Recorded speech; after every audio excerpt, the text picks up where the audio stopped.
അന്തം വിട്ട പ്രതി എന്തും ചെയ്യുമെന്നാണ് കേട്ടിട്ടുള്ളത്. പക്ഷേ ഇപ്പോൾ അത് മാറിയിട്ട് അന്തം വിട്ട ബോച്ചെ, അതായത് ബോബി ചെമ്മണ്ണൂർ എന്തും ചെയ്യും എന്നുള്ളൊരവസ്ഥയാണ്.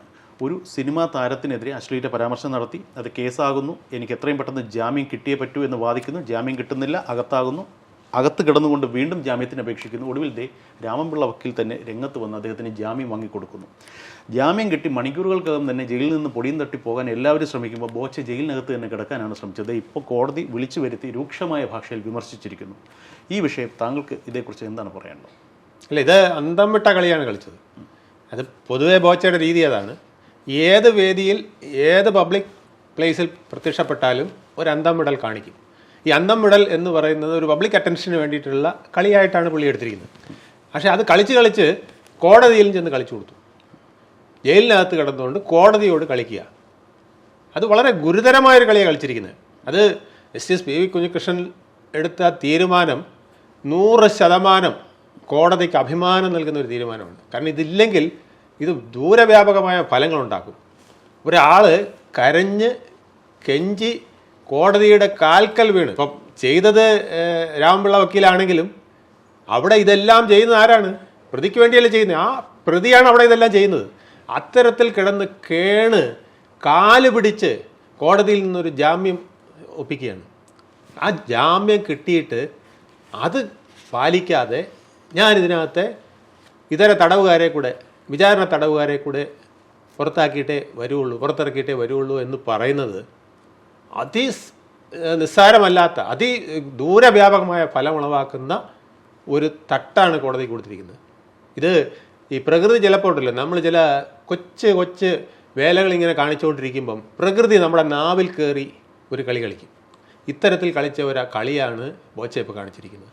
കാരണം ഇന്ത്യൻ കോടതികളിൽ ഈ വിചാരണ തടവുകാരായിട്ട് ലക്ഷക്കണക്കിന് ആളുകളുണ്ടെന്ന് അന്തർദേശീയ ചാനലുകൾ, അന്തർദേശീയ മീഡിയ വരെ പരാമർശിച്ചിട്ടുണ്ട്, ക്രിട്ടിസൈസ് ചെയ്തിട്ടുണ്ട്. ആ സന്ദർഭത്തിൽ ഒരു ജാമ്യം അപേക്ഷിച്ച് ആ ജാമ്യം കിട്ടിയ പ്രതി ഇങ്ങനെ പറയുമ്പോൾ അത് കോടതിക്ക് കൊടുക്കുന്ന ചവിട്ട് ചില്ലറയല്ല. ഒരുപക്ഷെ ബോച്ചെ ഇതൊന്നും അറിഞ്ഞുകൊണ്ടായിരിക്കില്ല ചെയ്തത്. ബോച്ചയുടെ സ്ഥിരമുള്ള നിങ്ങൾ പറഞ്ഞ ആ അന്താളിപ്പും അക്രമാസക്തമായ രീതിയിലുള്ള ശൈലിയൊക്കെ ആയിരിക്കും കാണിച്ചത്. ആര് മുമ്പിൽ വന്നാലും അവർക്കെതിരെ ഒരു ചാട്ടം, ആ ചാട്ടമായിരിക്കും കാണിച്ചത്. പക്ഷേ അത് കോടതിയോടായിപ്പോയി. കോടതിക്ക് കൊടുത്ത അടി എന്ന് പറയുന്നത് വലിയൊരു അടി, ഇന്ത്യൻ ജുഡീഷ്യറിക്ക് കൊടുക്കുന്ന ഒരു അടി പോലെ ആയിപ്പോയി. അതാണ് കോടതി അത്ര ഗൗരവത്തോടെ എടുത്തത്. കാരണം ഇന്ത്യൻ ജുഡീഷ്യറിയെ ലോകത്ത് മുഴുവൻ വിമർശിക്കുന്നത് ഈ ഒരു കാര്യം പറഞ്ഞുകൊണ്ടാണ്. 4,34,000 വിചാരണ തടവുകാർ കോടതികളിലുണ്ടെന്നാണ് 2022 മറ്റോ കണക്ക്. അതായത് 60 മുതൽ 75% വരെ തടവുകാരിൽ അധികവും വിചാരണ തടവുകാരാണെന്നാണ്. അപ്പം അത് ഇന്ത്യൻ ജുഡീഷ്യറിയുടെ ഒരു പരാജയമായിട്ട് തന്നെ അന്തർദേശീയ തലത്തിൽ വരെ വിമർശിച്ചുകൊണ്ടിരിക്കുന്ന ഒരു സാഹചര്യത്തിൽ ജാമ്യം കിട്ടിയ ഒരു പ്രതി അങ്ങനെ നിസ്സാരമായിട്ട് ഒരു തട്ട് തട്ടിയിരിക്കുകയാണ് കോടതിയെ. അതെന്തൊരു വലിയ തട്ടാണ് തട്ടുന്നത്.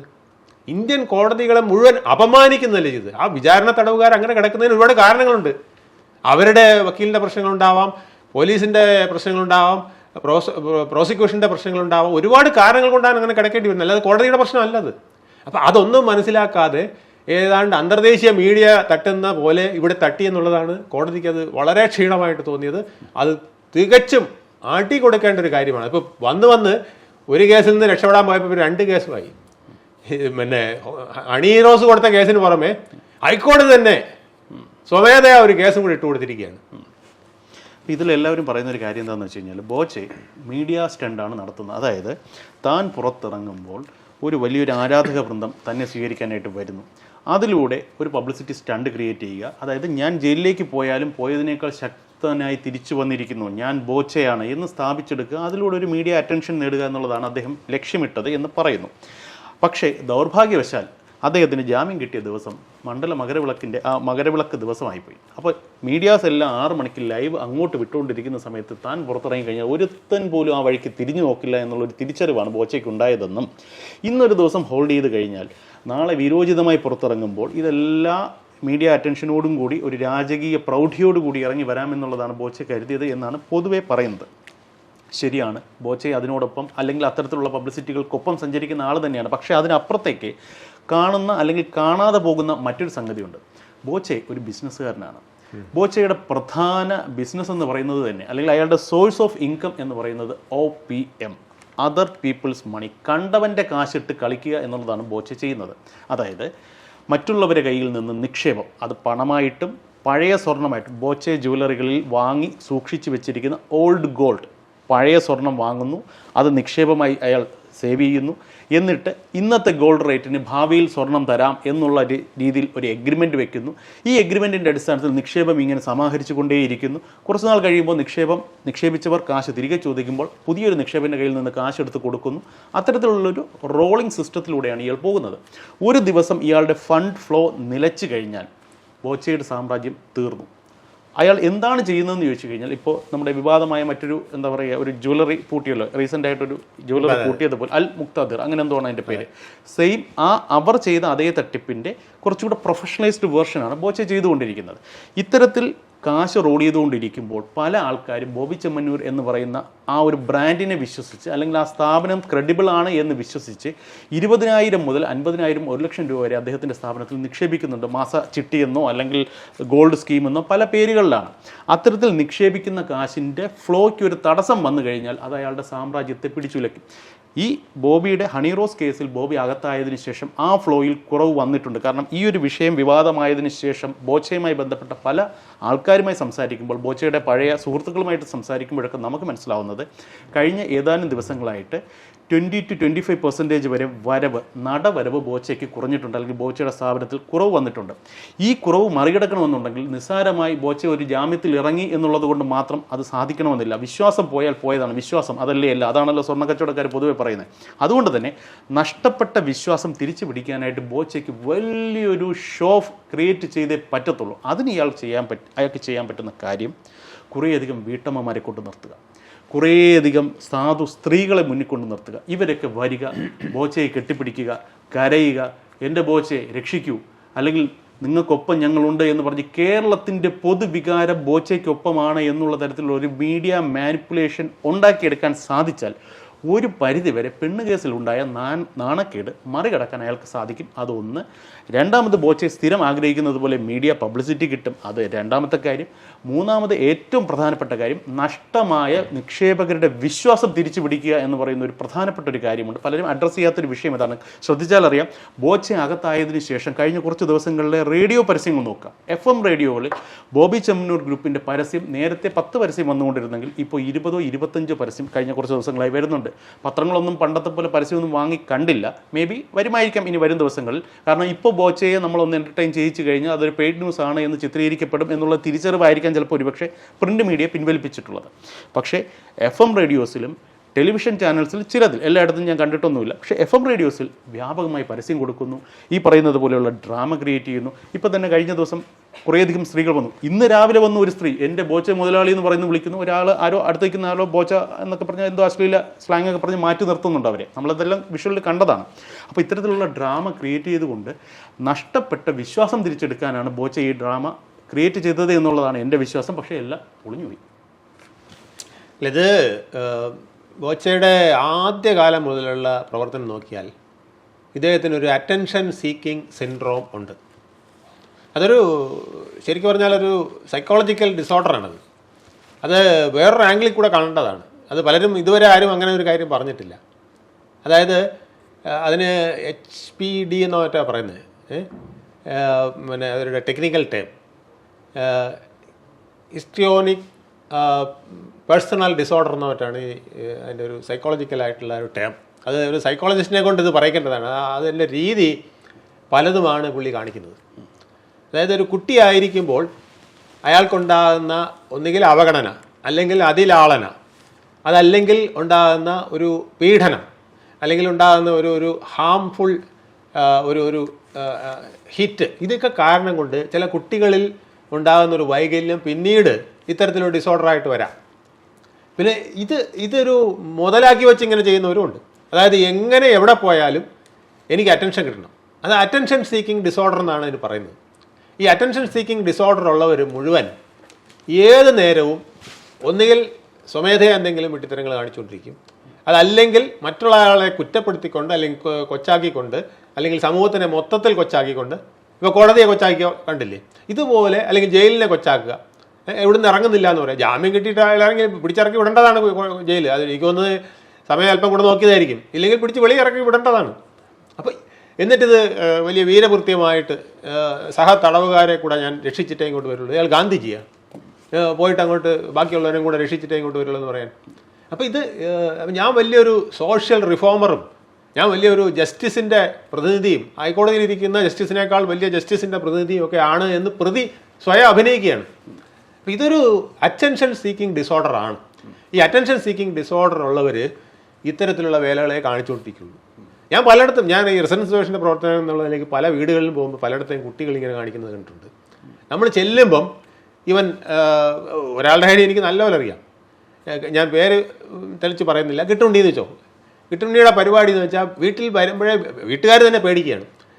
ചെറുക്കൻ കല്ലെടുത്തെറിയും കേട്ടോ, ചെറുക്കൻ ക്രിക്കറ്റ് ബാറ്റ് വെച്ച് അടിക്കും എന്നൊക്കെ പറഞ്ഞുകൊണ്ട് നമ്മളെ അതുകൊണ്ട് സൂക്ഷിച്ചിരിക്കണം എന്ന് പറഞ്ഞാൽ വരുന്നത്. ഇവൻ വന്നു കഴിഞ്ഞാൽ ഇതുപോലത്തെ അനാവശ്യം പറയുക.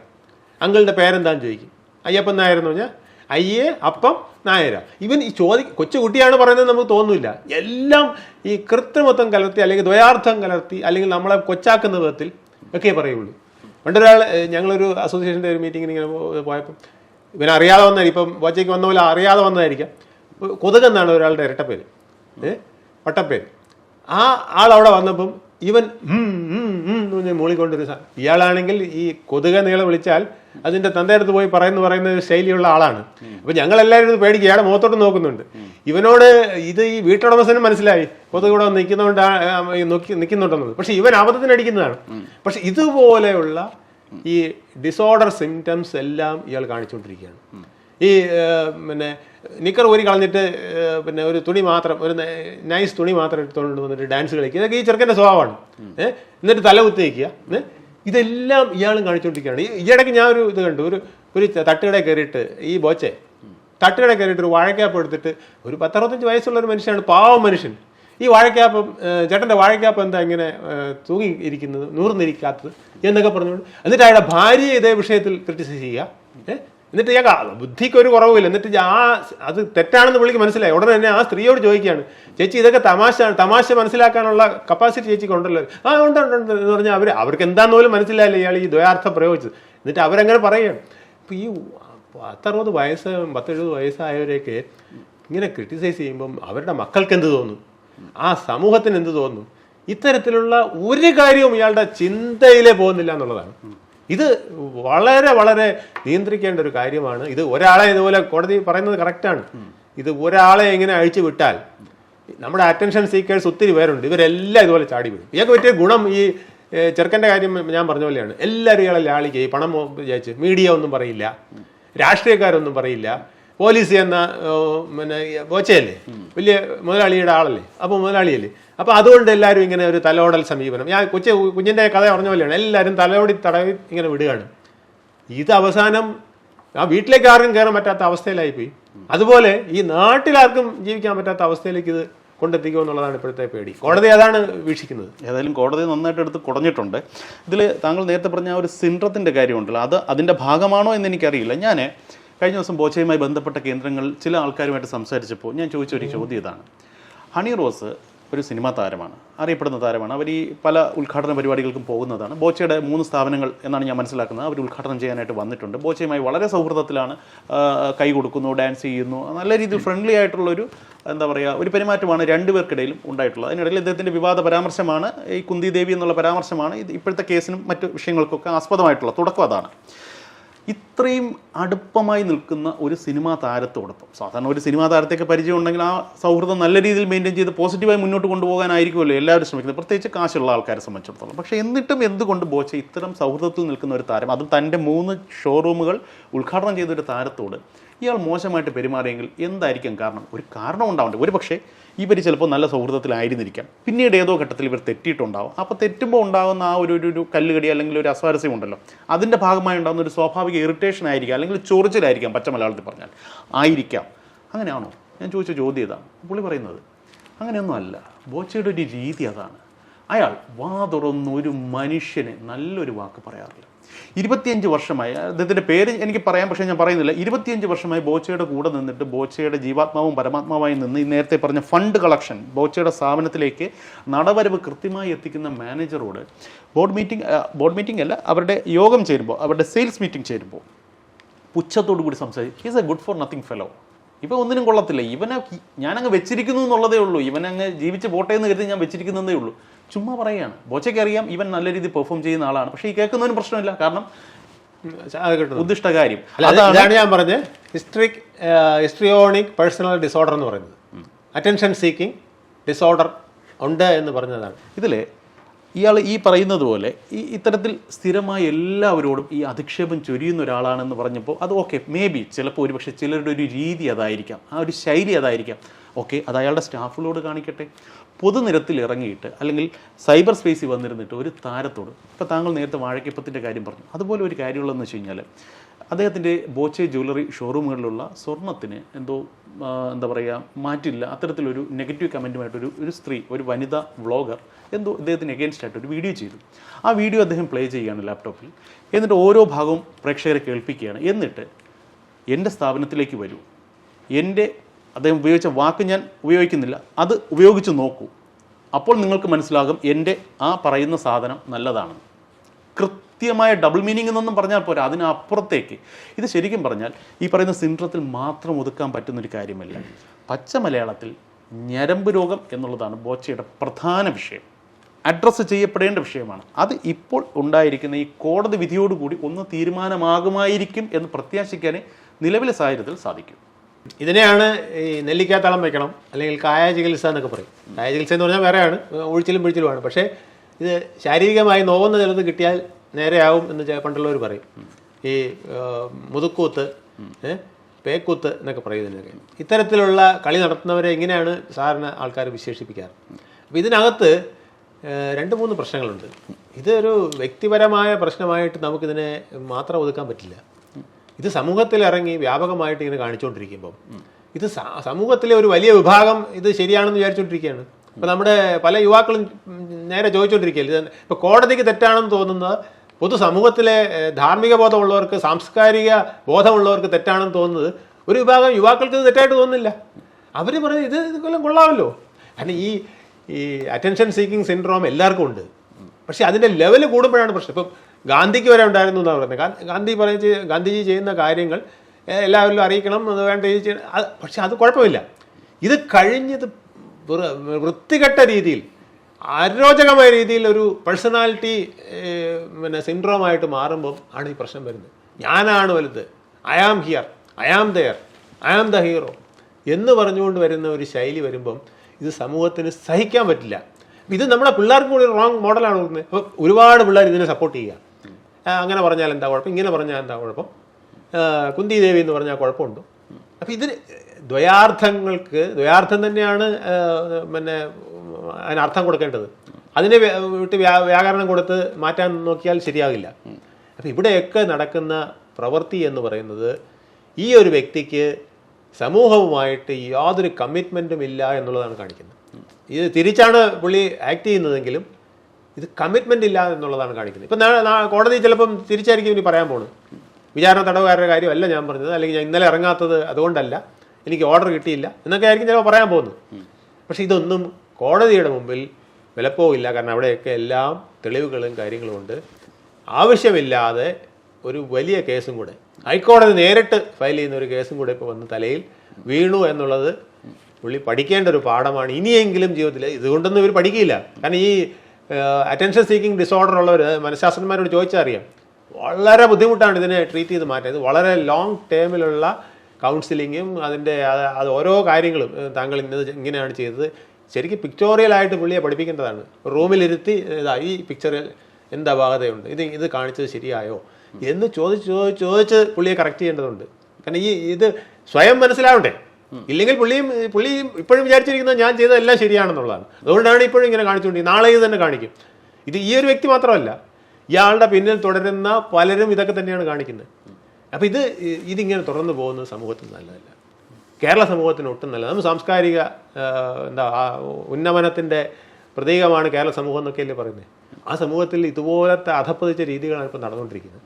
ഇതിനകത്ത് വയോജനങ്ങളെ അധിക്ഷേപിക്കുക, സ്ത്രീകളെ അധിക്ഷേപിക്കുക, സമൂഹത്തിനെ മൊത്തത്തിൽ അധിക്ഷേപിക്കുക. ഇത് ശരിക്കും പറഞ്ഞാൽ പബ്ലിക് നോയ്സൻസ് ആണ്. പബ്ലിക് നോയ്സൻസിനും കൂടെ കേസെടുക്കേണ്ടതാണ്. കാരണം social welfare, social wellbeing, social ലിവിങ്ങിൻ്റെ ആ ഒരു സ്ട്രീം കറക്റ്റായിട്ട് പോകുന്നതിന് തടസ്സം നിൽക്കുക, പബ്ലിക്കിനെ അധിക്ഷേപിക്കുക, മുമ്പിൽ വരുന്ന വ്യക്തികളെയൊക്കെ അധിക്ഷേപിക്കുക, കോടതിയെ അധിക്ഷേപിക്കുക, പോലീസിനെ അധിക്ഷേപിക്കുക, മീഡിയ അധിക്ഷേപിക്കുക, കൈ കിട്ടുന്ന ആരാണോ, നടിയാണെങ്കിൽ നടി, ആരെയും അധിക്ഷേപിച്ചുകൊണ്ട് I am here, I am the hero എന്ന് പറയുന്ന ശൈലി ആരായാലും എത്ര വലിയവനായാലും വെച്ച് നടത്തിയാൽ വരാൻ പോകുന്നത് ഇത്ര വലിയ അധപ്പതനമായിരിക്കും അയാൾക്കും ഈ സമൂഹത്തിന്. പോയിന്റ് ക്ലിയറാണ്. ഇപ്പോൾ താങ്കൾ ഈ പറഞ്ഞ ഈ വാക്കുകൾ ഒന്ന് ചേർത്ത് വായിക്കുമ്പോൾ ബോബിയെ ശരിക്കും വിശേഷിപ്പിക്കാവുന്ന ഒരു പദം സാംസ്കാരിക മാലിന്യം എന്ന് തന്നെയാണ്. കഴിഞ്ഞ ദിവസം ബോബി ചെമ്മന്നൂരിൻ്റെ ജാമ്യാപേക്ഷ കോടതിയിലെത്തുമ്പോൾ കോടതി എങ്ങനെയായിരിക്കും ആ കേസിൻ്റെ മെറിറ്റ് അനുസരിച്ചിട്ട് പരിശോധിക്കുക എന്നുള്ളത് കഴിഞ്ഞ ദിവസം ഒരു നിയമവിദഗ്ധനുമായിട്ട് ഇവിടെ തന്നെ ഞങ്ങളൊരു ഡിസ്കഷൻ മറുനാട്ടിൽ വെച്ചിട്ടുണ്ടായിരുന്നു. അപ്പോൾ അതിൽ പൊതുജനത്തിൽ നല്ലൊരു ശതമാനവും ഇദ്ദേഹം ഒരു സാംസ്കാരിക മാലിന്യമാണ് എന്ന് വിശ്വസിക്കുന്നു. അത്തരം ഒരു റീഡിംഗ് കോടതിയെയും സ്വാധീനിച്ചേക്കാം എന്നുള്ളൊരു പരാമർശം വന്നപ്പോൾ അതിൻ്റെ താഴെ കുറേയധികം ആൾക്കാർ കമൻറ്റ് ചെയ്യുകയുണ്ടായി. ഈ കമൻറ്റ് ചെയ്യുന്ന ആൾക്കാരല്ല ബോബിയുടെ പ്രൊമോഷണൽ വർക്കുമായി ഏറ്റെടുത്ത് ചെയ്യുന്ന അദ്ദേഹത്തിൻ്റെ സ്റ്റാഫുകൾ തന്നെയാണ്. അത് 10,000-20,000-ഓളം പേര് വരുന്ന വലിയൊരു ടീം അദ്ദേഹത്തിനുണ്ട്. അത് അവിടെ നിൽക്കട്ടെ. പക്ഷേ അവരിൽ പലരും ചോദിച്ചൊരു ചോദ്യം എന്താണെന്ന് വെച്ച് കഴിഞ്ഞാൽ, ബോച്ചെ പുറത്തിറങ്ങിയതിന് ശേഷം നാളെ ഹണി റോസിനെതിരെ കേസ് കൊടുക്കാനുള്ള ഒരു സാധ്യത ഉണ്ട് എന്നുള്ളതാണ് ശരിക്കും പറഞ്ഞാൽ ആ ഒരു ചർച്ചയിൽ വന്നൊരു ക്രക്സ് എന്ന് പറയുന്നത്. അപ്പോൾ ബോച്ചെ ഹണി റോസിനെതിരെയല്ല, താങ്കൾക്കെതിരെ, അതായത് സാംസ്കാരിക മാലിന്യം എന്ന് ബോച്ചെ വിശേഷിപ്പിച്ച താങ്കൾക്കെതിരെയായിരിക്കും കേസ് കൊടുക്കുക എന്നുള്ളൊരു പരാമർശം, ഒരു ഭീഷണിയൊക്കെ ചിലർ ഉയർത്തുകയുണ്ടായി. അപ്പോൾ ഞാൻ പെട്ടെന്ന് ഓർക്കുന്നത് ബോച്ചെ എനിക്കെതിരെ കേസ് കൊടുക്കാവുന്ന ഒരു സന്ദർഭത്തെക്കുറിച്ചാണ്. കാരണം ഓക്സിജൻ സിറ്റി എന്ന് പറഞ്ഞിട്ടൊരു മെഗാ തട്ടിപ്പ് ഇദ്ദേഹത്തിൻ്റെ ആഭിമുഖ്യത്തിൽ നടന്നിട്ടുണ്ടായിരുന്നു. സാക്ഷാൽ VS അച്യുതാനന്ദൻ തന്നെ വാർത്താസമ്മേളനം നടത്തി അതിനെക്കുറിച്ച് രൂക്ഷമായി വിമർശിച്ചിട്ട് നമ്മുടെ നാട്ടിലെ മാധ്യമങ്ങൾ ഒരു വരി പോലും കൊടുത്തിട്ടില്ല. VS അച്യുതാനന്ദൻ വാർത്താസമ്മേളനം നടത്തിയിട്ട് പോലും. അത്ര പവർഫുള്ളാണ് ബോച്ചെ. ഈ ഓക്സിജൻ സിറ്റി തട്ടിപ്പുമായി ബന്ധപ്പെട്ടിട്ട് ഞാൻ മുൻപ് ജോലി ചെയ്തിരുന്ന സ്ഥാപനത്തിൽ, കൃത്യമായി പേര് പറഞ്ഞാൽ മാധ്യമം പത്രത്തിലായതുകൊണ്ട് മാത്രമാണ് ആ വാർത്ത വന്നത്. അല്ലെങ്കിൽ മറ്റൊരു പത്രത്തിലും ആ വാർത്ത വരില്ലായിരുന്നു. ബോബിക്കെതിരെ, ബോബിയുടെ തട്ടിപ്പിനെതിരെ, അല്ലെങ്കിൽ ആ തട്ടിപ്പുമായി ബന്ധപ്പെട്ടൊരു വാർത്ത പ്രസിദ്ധീകരിക്കേണ്ടായി. അത് വാർത്ത വന്നതിൻ്റെ തൊട്ടടുത്ത ദിവസം ബോബിയുടെ വക്കീൽ എന്നെ വിളിക്കുകയാണ്. എൻ്റെ നമ്പർ കിട്ടിയത് ഒക്കെ അതെല്ലാം പത്രക്കാർ തന്നെയാണ് ബോച്ചയ്ക്ക് ഈ സാധനങ്ങളെല്ലാം എത്തിച്ചു കൊടുക്കുന്നത്. അത് മറ്റൊരു കാര്യം.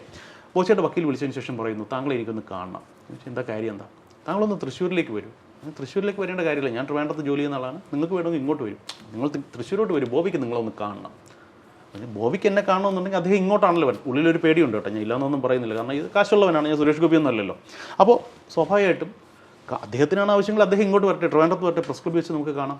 പക്ഷേ ഒരു രീതിയിൽ അയാൾ ഇങ്ങോട്ട് വരത്തില്ല. ബോച്ചയെ ഞാൻ കാണണം, അങ്ങോട്ട് ചെല്ലണം. നാളിതുവരെ ബോച്ചയ്ക്കെതിരെ ആ വാർത്തയിൽ വന്ന ഒരു ആരോപണങ്ങളും പബ്ലിക്കായി നിഷേധിക്കുവാനോ അതിനെതിരെ ഒരു മാനനഷ്ട കേസ് സിവിലായോ ക്രിമിനലായോ നീങ്ങുവാൻ ബോച്ചയ്ക്ക് ഇതുവരെ സാധിച്ചിട്ടില്ല. വൈ? ബിക്കോസ് ആ വാർത്തയിൽ പറഞ്ഞ കാര്യങ്ങളെല്ലാം പരമാർത്ഥമായിരുന്നു.